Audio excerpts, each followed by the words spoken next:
Saya lanjutkan ya topik hari ini. Topik yang kedua ini terkait dengan pengenalan mengenai metrik jurnal. Ya, jadi ini sering kita dengar, tapi mungkin belum kita pahami sepenuhnya. Ya, apa itu sebenarnya ya meter-meter itu? Nah, kita akan coba bahas apa saja yang ada di jurnal peer reviewed ini. Nah, ini materi sebelumnya sudah kita sempat ulas terkait dengan istilah-istilah yang ada di proses peer review. Ya, database jurnal kita sudah lihat. Kemudian ada impact factor. Nah, ini yang kita bahas. Ya, impact factor itu apa? Ada lagi site score. Kalau site score ini dari Elsevier. Ya, apa itu site score? Nanti juga kita akan lihat. Ada lagi quartile score. Nah, ini key ya, key yang kita sekarang gunakan ini. Ya. Ada lagi yang H-index ya atau Hurst index. Kita akan lihat apa itu.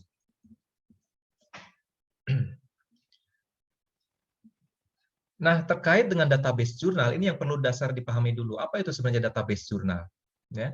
Jadi database jurnal adalah koleksi informasi yang terorganisir, yang dapat diakses secara elektronik, dan berisi deskripsi mengenai, ya, yang pertama detail referensi. Ya, baik itu penulisnya, data tanggal publikasinya, judul papernya, begitu ya, dan juga detail dari publikasinya. Ya, summary-nya apa, kontennya apa, abstraknya mana, subjek areanya mana, begitu itu didatabasekan semua, didatakan semua setiap paper. Ya, setiap paper yang ada di publikasi tertentu itu didatakan semua. Ya, dan di database jurnal ini berisi informasi mengenai kebenaran publikasi. Ya, kebenaran bahwa publikasi tersebut sudah di peer review sebenarnya. Ya, atau jumlah citasinya berapa. Ya, jadi di sini kalau tidak ada database seperti ini, itu tidak ada garansi.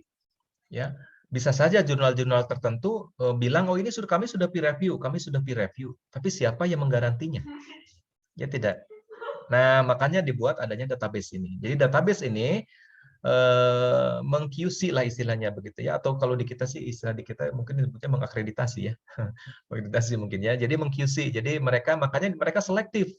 Ya, si database tersebut memiliki kriteria tersebut dan kriteria itu sangat selektif ya, tidak semua jurnal masuk ke database-nya mereka ya. Misalnya Elsevier nih ya, Scopus, mereka punya kriteria sendiri ya dalam memasukkan jurnal ataupun publikasi ataupun publisher tertentu itu di bawah database-nya dia ya. Demikian juga dengan Springer begitu ya, Thomson Reuters, IEEE dan seterusnya. Ya, tidak jarang bahkan database ini juga memang mengeluarkan publisher sendiri begitu. Misalnya IEEE itu khusus mereka pun punya banyak jurnal yang mereka dirikan begitu ya, yang mereka istilahnya mereka punyai begitu ya. Sehingga di situ karena banyak mereka pun bisa membuat indeks sendiri. Gitu ya, indeks IEEE ini. Ya. Yang paling broad itu, yang paling sederhana itu adalah Google Scholar. Itu pun merupakan indeks sebenarnya. Ya, kalau Google Scholar sangat broad. Broad itu apa? Hampir semua publikasi selama itu online, begitu ya, itu diklaim oleh Google sebagai publikasi ilmiah. Ya, Google itu mau direview atau tidak itu masuk saja ke situ. Ya, selama dia ada online, ada DOI-nya, begitu ya, ada digital object identifier-nya, begitu itu masuk ke dia.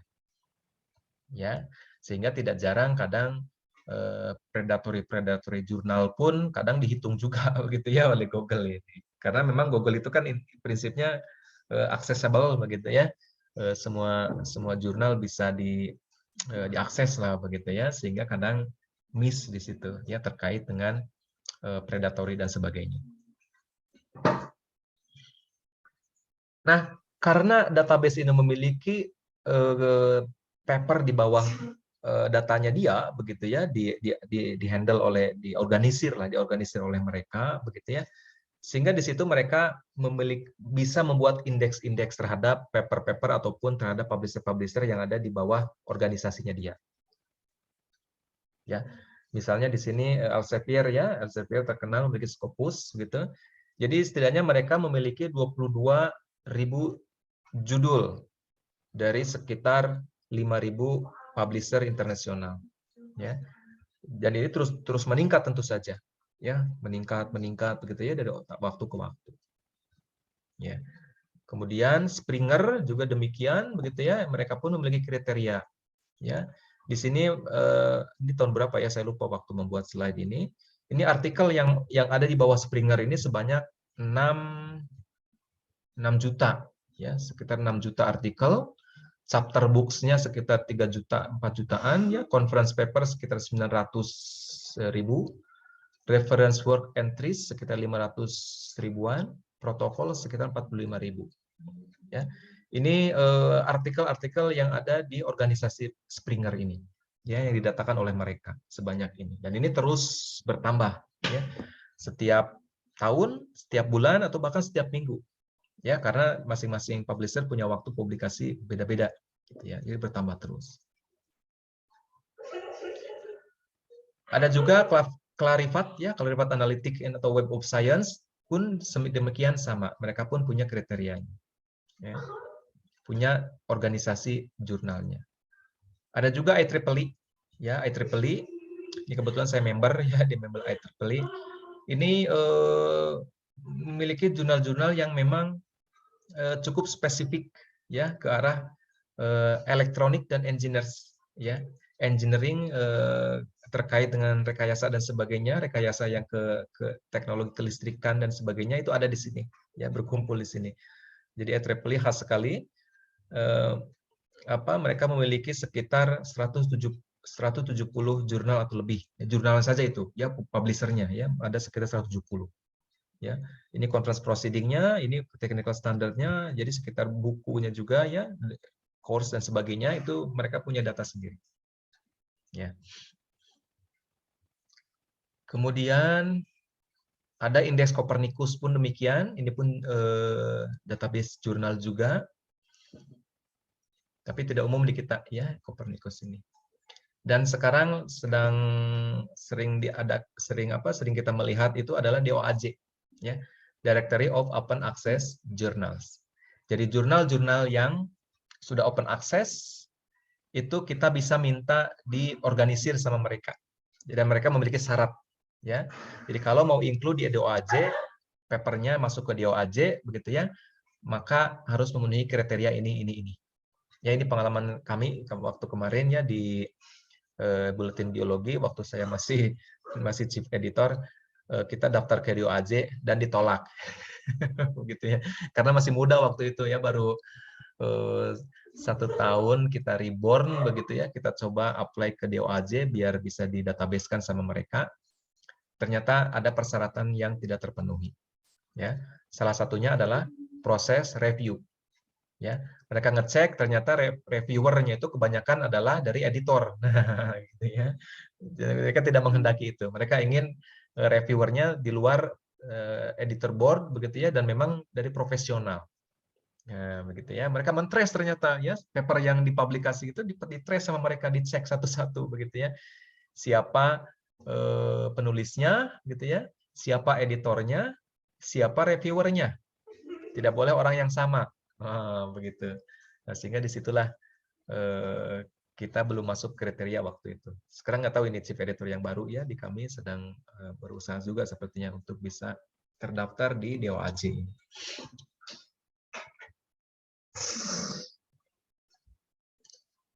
Nah, kemudian Google Scholar ini accessible yang free begitu, ya. Kita pun bisa googling sekarang, ya. Googlingnya pakai Google Scholar, ya, scholar.google.com. Itu paper-paper yang ilmiah nanti yang keluar. Ya, sangat broad. Ya. Kemudian, nah, kita masuk ke meter yang pertama. Ya, tadi terkait dengan indeks, ya, indeks jurnal, database jurnal. Masuk kita ke impact factor. Apa itu impact factor? Nah, di sini impact factor atau IF adalah tolok ukur media publikasi ilmiah berdasarkan banyaknya rata-rata citasi yang diterima oleh media publikasi tersebut dalam tahun tertentu terhadap jumlah penerbitan. Nah, begitu, ya. Jadi ini sebenarnya adalah kredibilitas dari publisher, ya, dari jurnal tersebut. Ya, misalnya jurnal Geoscience, ya, Geosciences begitu, ya. Itu impact faktornya 2, gitu ya. Artinya tolok ukur kredibilitasnya itu di 2 itu. Ya. Ada lagi jurnal yang apa namanya? Yang impact faktornya 30. Nah, ini anomali sebenarnya ya. Impact faktor itu biasanya 2, 3, 5, 6 itu sudah pol, tapi ini ada yang impact faktornya 30. Jurnal apa itu? Tahu tidak? Ada yang tahu tidak? Itu outlier, tapi ada begitu ya jurnal yang impact faktornya sampai 30. Ya, mungkin sekarang lebih ya. Padahal jurnal-jurnal lain maksimal itu 5, 6 ya, jarang yang 10, 11 itu jarang. Ini 30 dia. Artinya dia sangat kredibel sekali itu. Ya, satu-satunya ya mungkin di dunia. Bukan mungkin, iya sepertinya ya. Siapa yang tahu kira-kira jurnal apa itu?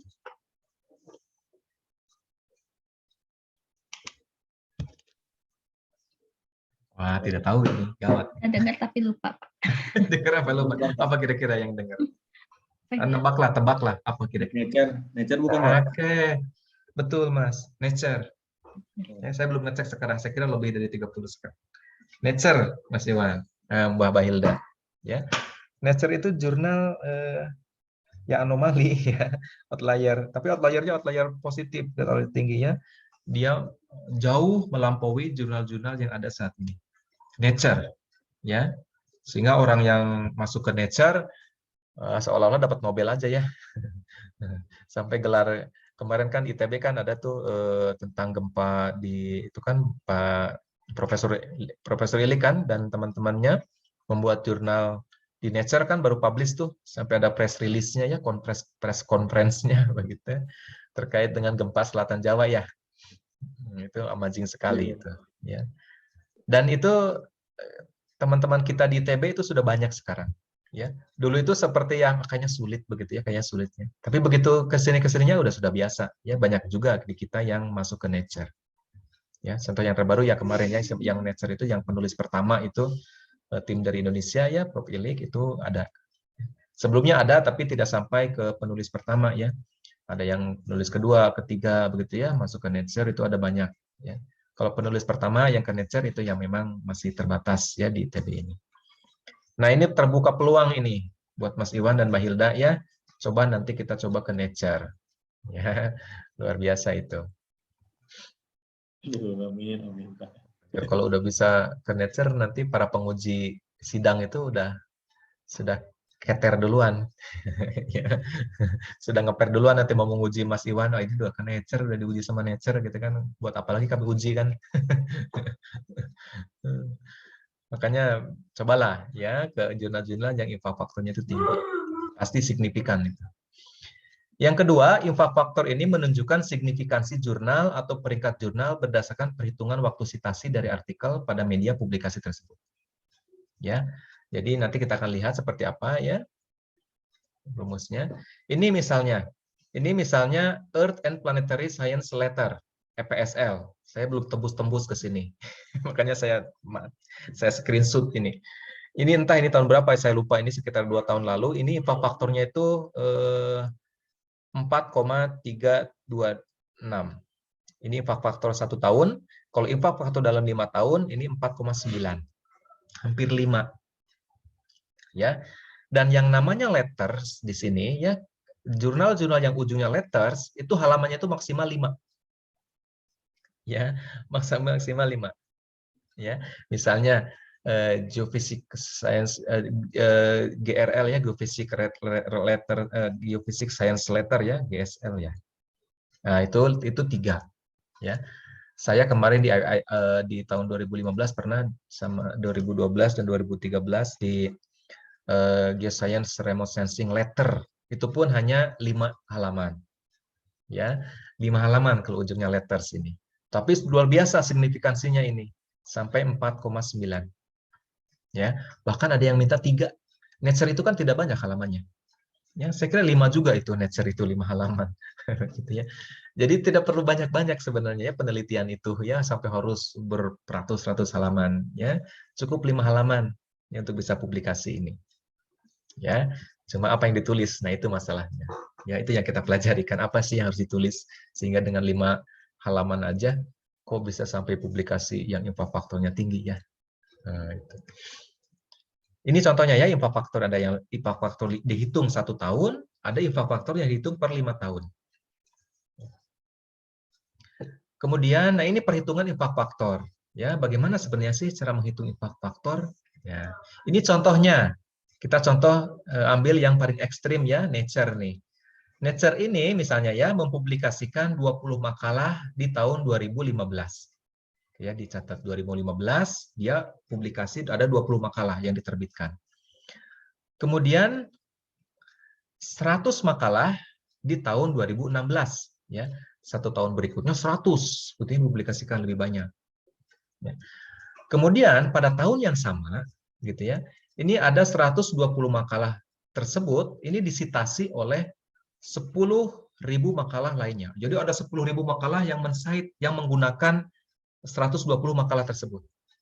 Ya, di tahun 2015 dan 2016, 1 tahun kan ya itu ada 120 makalah dan dari 120 makalah itu terpakai oleh 10.000 makalah lain di cite gitu ya. Paper 1 di cite oleh sekian ribu, paper ini sekian ribu begitu ya. Pertanyaannya kemudian, berapa impact factor Nature pada tahun 2015 sampai 2016? Ya, ini perhitungannya ya. Jadi impact factor itu adalah jumlah sitasi dalam tahun tersebut dibagi dengan publikasi di tahun tersebut. Nah, jadi kalau impact factor di 2015-2016 ini adalah 10.000 yang jumlah yang sitasi di tahun itu ya. Kemudian publikasi per tahunnya ya. Jadi 20 ditambah 100 ya dibagi 2 ini tahun ini 2015 sampai 2016. Maka akan keluar angka berapa ini? Ya, 166,7. Ya, dengan case seperti ini. Ini tentu saja bukan impact factor yang real ya. Ini karena kan ekstrim juga itu ada 10.000 makalah gitu ya yang mensitasi sehingga sampai 166,7. Nah, itu impact factor perhitungannya ya. 10.000 dibagi 120 dibagi 2 rata-rata per tahunnya. Keluar lagi. Angka 30 pun demikian nanti ya. Kalau tadi impact factor 30 ya berarti sitasinya nanti nggak sampai 10.000 artinya setahun. Ya. Ada lagi selain impact factor, impact factor bisa dipahami sampai sini? Bisa, Pak. Bisa, Pak. Ada lagi satu lagi itu side score. Ya, kan kita sudah sering lihat tadi ada side score-nya. Jadi side score ini adalah menghitung rata-rata sitasi yang diterima sebuah paper yang dipublikasikan dalam suatu jurnal dalam tahun berjalan terhadap semua paper yang dipublikasikan dalam 3 tahun sebelumnya. Jadi ini ada 3 tahun sebelumnya, ada catatannya di situ. Ya. Yang dipublikasikan dalam satu jurnalnya dalam 1 tahun, dia publikasikan berapa terhadap paper yang dipublikasikan dalam 3 tahun sebelumnya. Ya. Misalnya di sini sitasi rata-rata yang diterima di tahun 2015 terhadap paper yang dipublikasikan di tahun 2012, 13, 3 tahun ke belakang kan ya, 3 tahun ke belakang ini. Dibagi paper-paper yang terindeks Scopus pada tahun 2012, 2013, dan 2014. Jadi kata kunci ada Scopusnya di sini. Ya, jadi seperti ini rumusnya. Ya. Jadi side score di 2015 adalah A dibagi B. Ya. Jadi A ini adalah ini ya publikasi yang dipublikasikan tahun-tahun 3 tahun sebelumnya terhadap jumlahnya ini. Ya, B-nya ini. Ya. Jadi yang kuning ini sitasi dari tahun 2015 ya. Kemudian dokumentasi yang dipublikasikan di 3 tahun ke belakang ini. Jadi berapa jumlah sitasi ke belakang ini terhadap publikasi di 3 tahun ini? Nah, begitulah prinsipnya. Maka di situ keluar side score di tahun 2015. Ya, tetap aja di sini jumlah sitasi terhadap jumlah yang dipublikasikan. Tapi ini 3 tahun ya ke belakang.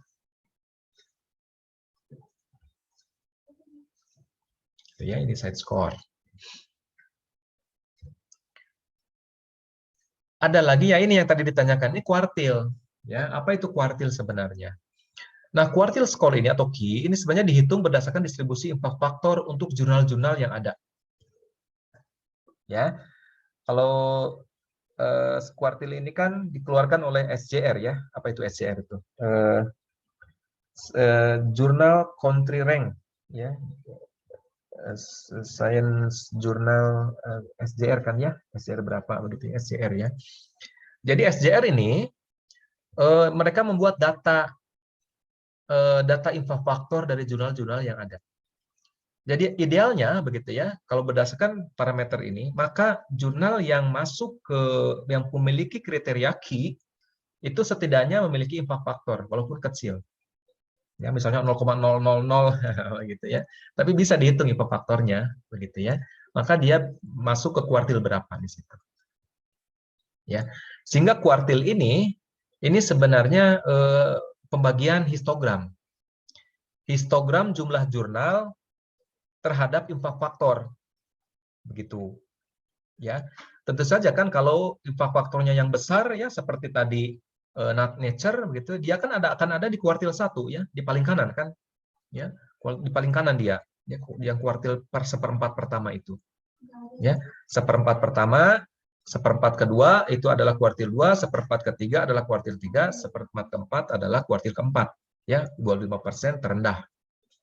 Jadi histogram aja, histogram dibuat kuartilnya begitu ya, maka yang paling kanan itu adalah key-nya 1. Ya. Jadi kalau punya kurva, maaf mana ya, nggak ada kurvanya. Jadi kalau misalnya, oh ini ada ini yang kiri ini sudah merepresentasikan ini.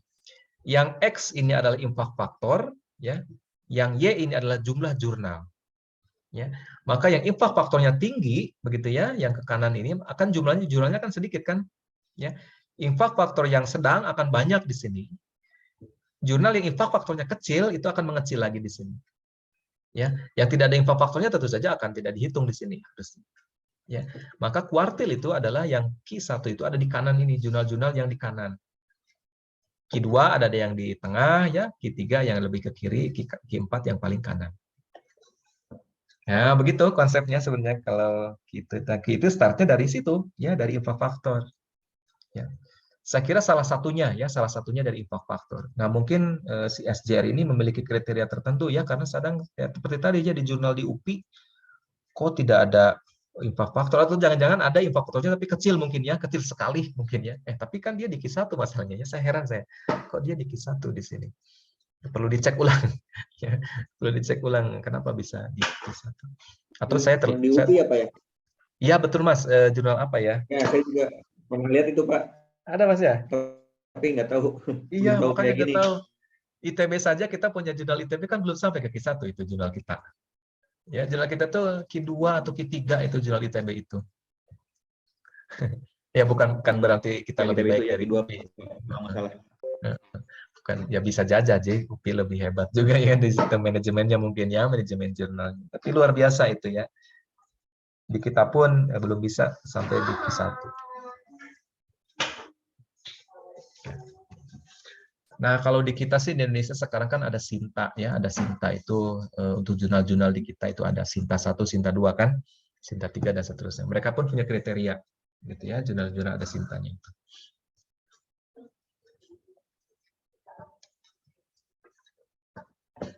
Paham ya untuk key ini? Iya, Pak. Saya sebetulnya kurang paham, Pak. Ya, okay, kurang paham. Kalau lihat histogramnya ya, Pak, itu ya. Apakah ada artinya gitu, Pak? Maksudnya yang warna biru sampai hijau itu. Kalau ini sih jumlahnya aja, kalau semakin hijau semakin banyak kan, jumlahnya 14 misalnya. Ya. Tidak merepresentasikan warna di sebelahnya kan, Pak ya? Maksudnya.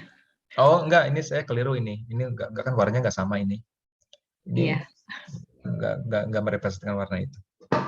Jadi Q1 itu pembagian ini aja, kuartilnya, begitu kuartil dari histogram.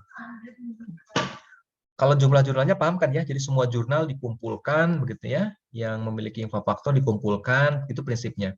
Kan bisa dihitung tuh, ya impact factor 1 selama masa periode penerbitannya gitu Pak ya, dari mulai raja sampai sekarang gitu. Ya, di tahun ini ya. Jadi kan misalnya di situ kan kalau kuartil misalnya sekarang nih, kuartil sekarang sih di tahun kan itu kalau kuartil itu ada tahunnya tuh tahun berapa itu 2022 atau 2021 ya itu bisa berubah ya. Ya. Jadi makanya kalau kita sekarang ngejar ke kuartil ini, kuartil 1 nih di tahun sekian, itu tahun depan bisa turun bisa naik. Kalau turun kita istilahnya drop gitu ya, tapi kalau naik beruntung. Ya, seperti saya kemarin saya submit di itu di Natural Resource ya, Resource and Natural begitu ya, apa begitu ya, jurnal di Belanda. Itu waktu itu saya submit Q2. Begitu publish, pas publish Q1 begitu ya.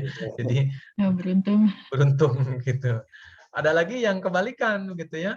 Submit Q1, begitu akan naik pangkat begitu ya, naik pangkat ini kan dicek tuh, ini udah Q2 begitu ya. Wah, itu ngedrop begitu ya, ngedrop, nggak jadi naik pangkatnya, harus bikin paper lagi ya. Jadi begitu sebenarnya ya. Jadi sebenarnya kikian ini nggak permanen ya. Saya tuh sebenarnya nggak begitu ini ke Ki itu. Sebenarnya lebih aman itu adalah impact factor, tapi impact factor 5 tahun ya. Impact factor 5 tahun itu lebih stabil ya, lebih stabil. Kalau yang hitung-hitungannya per tahun seperti kikian ini, yaitu ya tahun ganti per tahun ganti gitu ya. Tidak tahu kita jurnal kita yang dulunya impact faktornya berapa, tahun ini kan berapa begitu ya. Nah, itu sebenarnya yang menjadi apa namanya? Tricky ya, tricky pada saat kita menggunakan metrik ini sebagai kriteria sesuatu.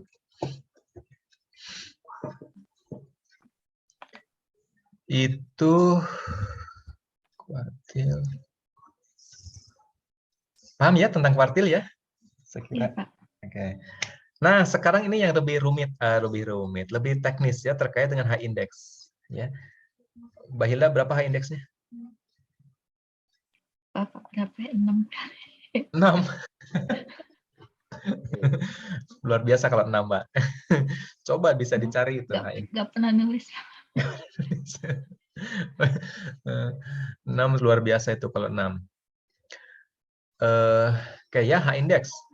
Nah, ini ceritanya itu high index ini dari seorang fisikawan ya, George Hirsch ini ya. Ini mengembangkan konsep high index sebagai proses untuk menghitung output peneliti. Ya, jadi tahun 2005 ini kalau di luar negeri sih sudah ini ya, publikasi itu sudah dihitung gitu ya. Hanya dia bagaimana kita bisa menghitung bahwa publikasi kita itu memiliki dampak yang tidak untuk orang lain. Gitu ya. Kan kalau kita bisa saja terus aja publikasi tiap bulan publikasi biasanya begitu ya, kayak bikin novel aja itu publikasi begitu ya. Bisa saja kan? Tapi keterpakaiannya bagaimana? Kalau di dunia akademik kan atau dunia ilmiah kan keterpakaiannya sebenarnya kan yang menjadi alat ukur juga ya. Selain memang kita publikasi, keterpakaiannya bagaimana begitu ya. Makanya di sini si Pak Hirsch ini membuat konsep ini ya. Jadi tolok ukur penulis yang mengukur produktivitas publikasi terhadap dampaknya. Ya. Berapa yang dia publikasikan dan berapa yang dipakai oleh orang lain. Ya, jadi semakin penting suatu paper, maka semakin tinggi high index-nya. Tanpa melihat di mana paper tersebut dipublikasikan. Ya, dia tidak peduli itu mau di mana aja terserah. Yang penting apakah papernya itu dipakai tidak oleh orang lain. Ya, begitu. Disitir tidak paper itu oleh paper lain. Nah, itu bukti keterpakaiannya kan seperti itu. Ya, yang bisa diukur kan seperti itu. Keterpakaian yang diaplikasikan itu yang sulit diukur. Ya, misalnya paper kita tentang aplikasi sesuatu dipakai oleh dunia begitu ya banyak, tapi orang-orang itu tidak mempublikasikan lagi begitu ya, hanya menggunakan saja. Nah, itu tidak dihitung di sini, susah menghitungnya. Yang bisa dihitung adalah dipublikasikan lagi. Ada publikasi lain yang menulis paper kita sebagai reference. Nah, itu yang bisa dihitung gitu ya di H-index ini. Ya, jadi ini perhitungannya H-index itu contohnya ya. Jadi H-index F gitu ya, dengan max min dari fungsi 1. Kita akan lihat contohnya. Langsung saja ini karena agak-agak teknis ya. Misalnya Anda memiliki 5 publikasi yang direview begitu ya, peer review ini. Ada publikasi A, publikasi B, publikasi C, D dan E. Dengan jumlah citasi masing-masing, publikasi A disitasi sebanyak 10 paper. Publikasi B ya, paper B disitasi sebanyak 8 paper. C 5 paper, D 4 paper, E 3 paper. Berapa H-index Anda? Nah, ya. Jadi ini dihitung selama sejarah Anda menulis atau sejarah Anda mempublikasikan dari awal Anda publikasi gitu ya, itu dihitung semua, counting down terus gitu ya H-index ini. Jawabannya seperti ini. Di paper A ya, publikasinya disitir oleh 10 paper. Paper B disitir 8, C 5 ya, D 4, E 3. Maka di sini H-nya itu ada 5. 1, 2, 3, 4, 5. Ya. Nah, H-indeksnya ini, H-nya itu 5 ya, 5 publikasi maksudnya. Ya. H-indeks ini dihitung kalau F-nya itu lebih dari atau sama dengan H. Ya, lebih dari atau sama dengan dari 5. Nah, maka di sini keluar angka H-indeks Anda adalah 4. Bisa dipahami tidak? Nah, mungkin bisa lebih mudah seperti ini. Ya. Jadi jumlah papernya 5, begitu ya. Maka H-indeksnya itu lebih dari H atau sama lebih apa namanya si F function-nya ini ya lebih dari atau sama dengan dari H. Jadi misalnya seperti ini gampangnya itu. X ini adalah jumlah paper yang Anda publikasikan. Y ini adalah jumlah sitasi yang digunakan setiap papernya kan ya. Jadi misalnya paper pertama itu berapa yang disitasi oleh berapa orang, paper kedua berapa orang, paper 3 berapa orang dan seterusnya. Ya. Tentu saja paper pertama akan di atas biasanya karena kan semakin lama ini publikasinya. Mungkin ini publikasi kita di tahun 2010 ya. Semakin ke sini kan semakin banyak itu yang menggunakan kan meskipun mungkin 1 tahun hanya 1 begitu ya. Tapi jumlahnya kan akan bertambah. Tapi tidak jarang bisa saja di tahun-tahun yang paper-paper yang baru begitu ya. Itu bisa loncat gitu ya karena memang banyak digunakan misalnya. Nah, di sini yang menjadi kriteria H-indeksnya itu adalah di mana ada perpotongan di sini antara jumlah sitasi dan jumlah paper itu sama. Ya, jumlah sitasi dan jumlah paper itu sama, maka H-indeks itu Anda itu akan ada di sini. Berapa ini angkanya di sini? Gitu ya. Berapa angkanya? Jadi ini seolah-olah kalau kita punya kurva asimtot begitu ya, ya ini perpotongan dengan ininya, bukan asimtotnya maksud saya. Sitasi dan jumlah paper itu beririsan. Nah, ya. Coba ini kita lihat lagi ya. Berapa H-index untuk publikasi yang sama dengan jumlah sitasi masing-masing? Ya, misalnya ada 5 publikasi sama, publikasi pertama 25, publikasi kedua 8, 3, 6, ketiga 3, ketiga lagi 3 lagi. Nah, berapa H-indeksnya ini coba? 5. Coba. 1, 2, 3. 3, Pak. 3 ya.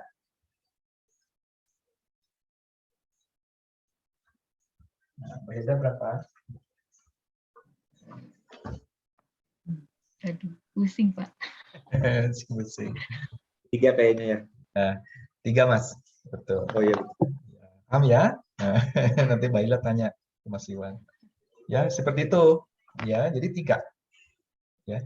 Jadi artinya kalau semakin banyak publikasi kita, tapi ternyata jumlah yang mensitir kita itu sedikit, maka akan kecil nilai H-index. Ya, jadi ini sebenarnya yang saya sekarang mulai berpikir ya. Ini saya kok publikasi tidak naik-naik H-indeksnya. Oh ternyata itu begitu ya, bukan karena jarang publikasi, memang jarang juga sih ya. Tidak sering publikasi, tapi ternyata jumlah yang menggunakan juga berkurang. Ya, bisa dicek H-index ini di internet pun ada ya. Kalau ingin tahu Mas Iwan pernah publikasi di Scopus kan kemarin sudah terbit belum itu? Itu kalau sudah ditag oleh Scopus itu akan keluar nanti H-index Mas Iwan berapa. Itu keluar nanti. Ada grafiknya itu dan itu counting down terus ya, update terus tiap bulan, tiap minggu begitu ya. Begitu ada perubahan itu H-index akan berubah. Ya. Dan H-index ini salah satu kriteria untuk ini ya, sebagai apa namanya, kalau di beberapa penyedia beasiswa, bukan beasiswa ya, funding untuk riset ya, dari sekarang kan ada Simlink-Tabas ya, dari Ristek BRIN ya, apa Ristek BRIN, Ristek ya, Ristek, ada Ristek Dikbud begitu ya. Nah itu Ristek Dikbud ya Mbak ya, saya kadang kebalik-balik. Dikbud dulu ya Pak. Dikbud, kalau Ristek, yang Simlink-Tabas punya siapa itu?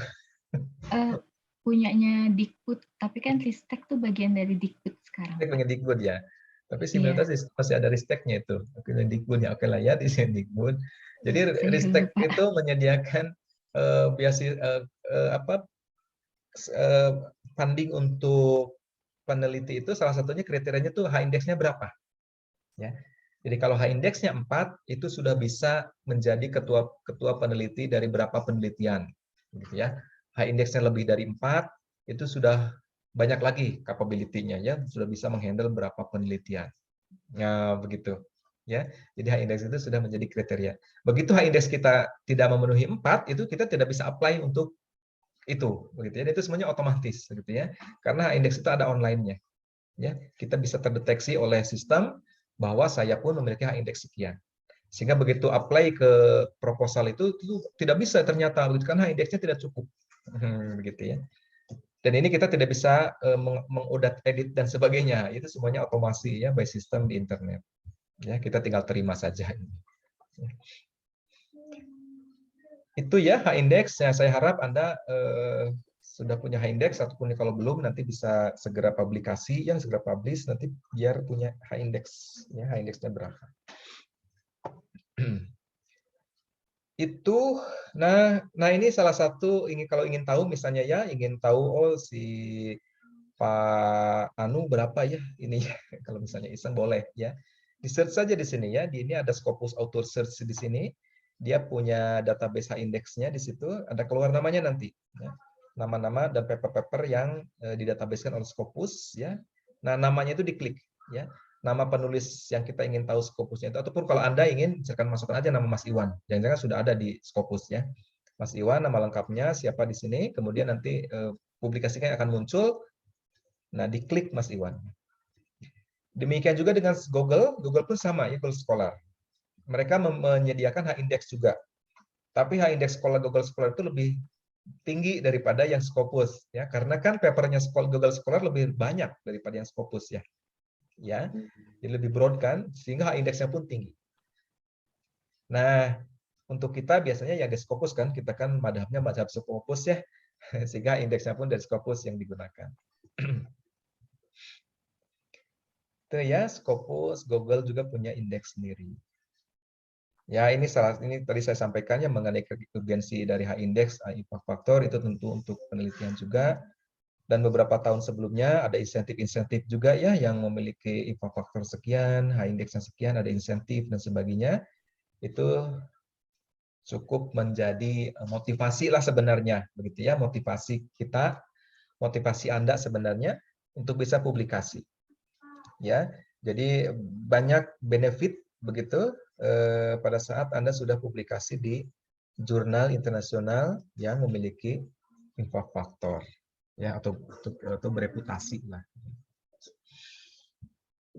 Nah, itu saya kira ya sekilas narasi pendahuluan lah ya mengenai konsep dasar mengenai jurnal internasional, begitu ya, proses-prosesnya dan seterusnya. Barangkali ada yang perlu didiskusikan atau disampaikan, dipersilakan.